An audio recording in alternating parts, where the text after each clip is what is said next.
Hey friends, it's Kelsey, and I am here with a Bible journaling process video. It has been quite a while since I have filmed one of these, but I'm so excited to be back and to be getting into a rhythm of sharing with you guys my process. So today I'm going to be journaling some sermon notes from a Bible study that I've been going through in the book of Daniel. And even though these beautiful printables from Faith Heirlooms have nothing to do with the book of Daniel, I've been obsessed with them. So I wanted to find more ways to put them in my Bible. So I'm going to be using printables from their latest kit.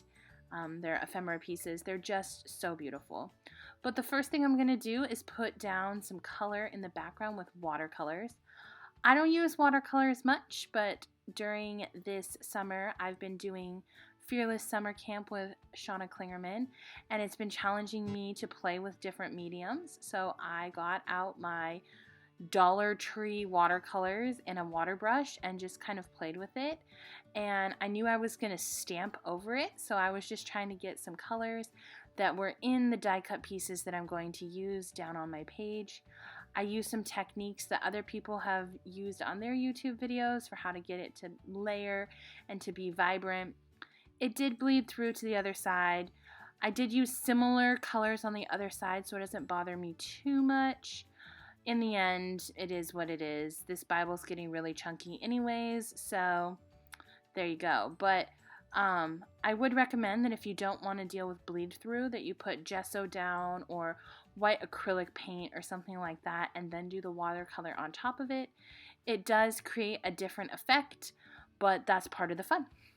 So I really wanted the pink to be the main color because the pink is kind of the vibrant color in the printables. So I just loved playing with it. It was super fun to do. After I got that all dried, I'm going to use the stamp technique that's pretty simple. I'm just stamping them off the page, and I'm using the second impression of the stamp. So that means that I'm going to stamp it down first. You'll see that in just a second here. And then I'm going to stamp it on the page. And that just takes a little bit of the ink off of it, and it helps it to just look a little bit different, and it doesn't bleed through as bad, in my opinion. The ink I'm using doesn't bleed through too bad anyways, so that's not always a problem for me. And again, that's already happened on this page, so what you gonna do about it at this point? But these stamp sets with these beautiful florals, I thought just went really well, again, with the die cut pieces that I have. And I believe these are from By the Well for God. I'll try to link them below if they're still available. They're one of my favorite floral stamp sets. They're so beautiful. I absolutely love them. This page is kind of a hodgepodge of all the different things. So this card was kind of what I wanted. The bee, the centerpiece, and then this butterfly. And I just was going to layer some things up and just really go for it. Again, I've been loving these die cut pieces from this kit. I've been trying to use them in my planner, in my Bible. I stuck a piece of tape on the back of one that I really liked and stuck it on my refrigerator. Like, they're just beautiful. And this goes with the Beatitudes kit from Faith Heirlooms. If you haven't checked that out, I believe that they have restocked that kit or parts of that kit. I'm not totally sure. I'll just link their site below. You can go check it out. The kit is really great. The devotional has been so good to go through, and it's a little bit different than the other devotionals that are on the market from the other companies. So it's been fun. But now that I've got kind of a cluster going, I'm putting some of the beautiful washi tape down, and I'm going to write a sentiment, one of the points that was made in the teaching about this section. And this is the section in Daniel. You might not know this section. A lot of times when I was taught this section, it was around Halloween. It's about the hand that writes on the wall and talks about the fall of Babylon and the choices that were made by the king at the time that were not good choices. They were bad choices. He made some really bad choices and chose to use things that were from the temple for purposes that they had no business being used for.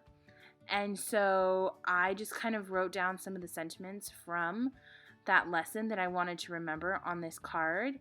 And I'm going to stick that card in the Bible.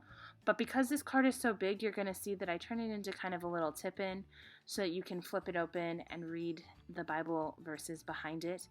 I'm not always so concerned with covering the words. Often I cover the words, but for this I really wanted to make sure that when I was going back to look at the study notes, I could see what I was trying to study. Since these all are study notes that I'm doing, I didn't want it to cover the text that I was trying to study from this study. This is a Beth Moore study, actually. It's been really great.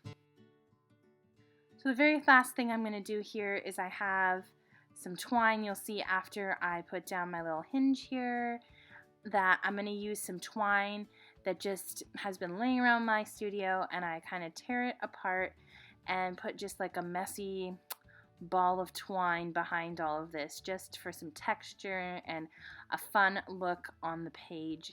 I've been doing that a lot lately with textures, using ribbon and twine and those different things in my Bible.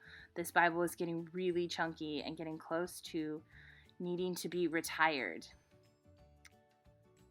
Well, after I put that twine down, friends, that's about it for this page. I hope you guys hit the subscribe button. It's been so good to get back into making YouTube videos, and I will definitely see you next time. Bye till later.